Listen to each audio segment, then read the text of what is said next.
پر اعتماد کر رہی ہے، اگر عوام محترمہ بے نظیر بھٹو صاحبہ پر اعتماد کر رہی ہے تو حلقے کیوں تبدیل کرا رہے ہو، یونین کونسلز کیوں تبدیل کرا رہے ہو، اور پھر الیکشن کمیشن آف پاکستان کے کردار پر ہنسوں یا روں کہ صوبہ سندھ سے M Q M, Grand Democratic Alliance, Pakistan Muslim League نون، جمعیت علماء اسلام، آزاد امیدواروں نے حلقوں پر اعتراضات کروائے اور الیکشن کمیشن آف پاکستان نے پورے صوبہ سندھ میں نہ ایم کیو ایم کی کوئی درخواست کو سنا، نہ جے یو آئی کی کسی درخواست کے اعتراضات کو قبول کیا، نہ نون لیگ اور جی ڈی اے، نہ آزاد کی، اور جس طرح پاکستان پیپلز پارٹی نے حلقوں کی ریکمنڈیشنز کی تھیں 100 میں 100% حلقے اس طرح بنائے گئے۔ اب مجھے بتائیں کہ جب 100 میں 100% حلقے اس طرح بنائے جائیں گے تو پھر اعتراضات اٹھیں گے۔ میں امید کرتا ہوں کہ صاف اور شفاف انتخابات ہوں گے،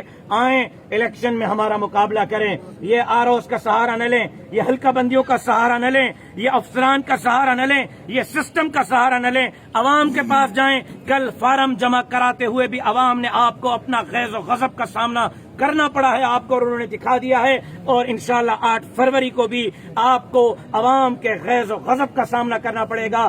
سندھ میں متبادل قوت اور قیادت جمعیت علماء اسلام ہے، اور 8 فروری کو لاڑکانہ سمیت پورے صوبہ سندھ میں کتاب کامیاب ہوگا۔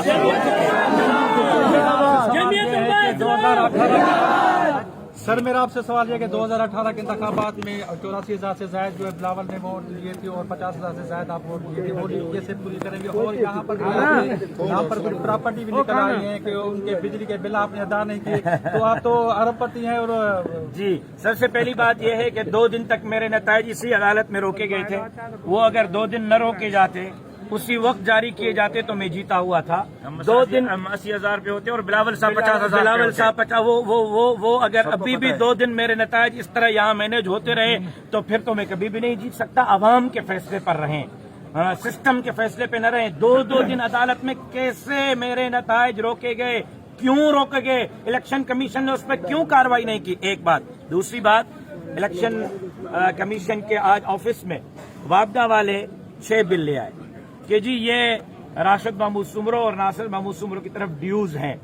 6 میں 5 بلوں میں وہ جھوٹے ثابت ہوئے، تو میں نے ان کو درخواست کی وابڈا والوں کو کہ جی لگتا یہ ہے کہ 15 سال پرانے آپ بل لے کر آئے ہیں، 10 سال پرانے لے کر آئے ہیں، تو جو میرے نام پہ میرے ایک علی محمد ہے بھائی لاڑکانہ میں کتنے کہتے ہیں آپ کے دادا ہیں، میں نے کہا آگے لکھا ہوا ہے سمرو، آگے ایڈریس لکھی ہوئی ہے، نہ نام کے آگے سمرو لکھا ہوا ہے، نہ ایڈریس لکھا ہوا ہے، نہ NIC نمبر لکھا علی۔ میں نے کہا پھر لاڑکانہ میں علی محمد 100 ہوں گے، سارے میرے دادا ہیں۔ پھر ایک بل لائے خالد محمود، نہ آگے سمرو، نہ ایڈریس، نہ NIC نمبر، 7 خالد۔ تو میں نے کہا اور میں نے کہا جتنے خالد محمود ہیں یہ میرے والد کے کھاتے میں ڈالو گے، گھر ایک اور خالد محمود کے بل 7۔ جی، اور پھر آگے مزے کی بات سنیں، آگے مزے کی بات سنیں، آگے مزے کی بات سنیں جو بڑی حیران کن ہے۔ میں نے وابڈا والوں کو آج کہا ہے کہ یہ 7 کے 7 بل میں بھرنے کے لیے تیار، یہ پیڈ کرنے کے لیے تیار، جن میں وہ 5 جھوٹے بھی ثابت ہوئے یہاں۔ میں نے کہا میں تیار ہوں، ایک مہربانی کر لیں۔ وابڈا کا وکیل جو بول رہا تھا، میں نے کہا میرے ساتھ چلو، جس پراپرٹی کے آپ بل نکال کے لائے ہو یہ پراپرٹی مجھے ہینڈ اوور کرواؤ، مجھے اس کا مالک بنواؤ، بل میں دینے کے لیے تیار ہوں۔ یہ تو ظلم ہوگا کہ پراپرٹی بھی میرے نام نہ ہو، پراپرٹی بھی میرے نام نہ ہو۔ میں دیکھیں